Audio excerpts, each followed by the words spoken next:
Сайн байцгаана уу хүүхдүүдээ. Өнөөдрийн хичээлээр бид систем, оролт, боловсруулалт, гаралт, загвар сэдвт хичээл үзнэ.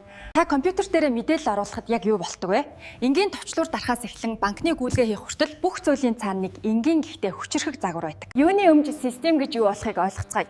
Систем гэдэг бол тодорхой зорилготойгоор хоорондоо уялдаж харилцан үйлчилдэг элементүүдийн цогц юм.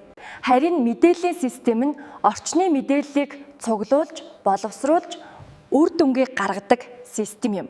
Мэдээллийн системийг 3 үндсэн хэсэгт хуваана. 1-р оролт, системд гаднаас орж ирэх мэдээлэл өгөгдөл команд. 2-р боловсруулалт. Компьютерийн CPU болон програм хангамж оролтыг боловсруулж командын дагуу тооцоолол хийнэ. Энэ бол системийн тархи. 3-р гаралт. Боловсруулсны дараа хэрэглэгчид буцааж өгөх үр дүн, дэлгэцийн зураг, эсвэл хэвлэмэл баримт, дуу тохио гэх мэт. Жишээ нь банкны ATM машиныг авч үзье. Та карта хийх үйл явц бол оролт. Систем таны данс, пин, үлдэгдлийг шалгах нь боловсруулалт. Мөнгө гарч ирэх болон баримт хэвлэгдэх нь гаралт. Тэгвэл өнөөдөр юу сурсан бэ? Систем нь зорилготой хоорондоо холбоотой элементүүдийн цогц.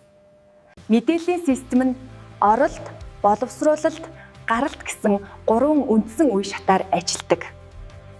Энэ загвар нь аливаа технологийн систем, бизнесийн процессыг ойлгоход хамгийн үндсэн хэрэгсэл болдог. Баяртай хүүхдүүдээ дараагийн хичээлээр уулзцгаая.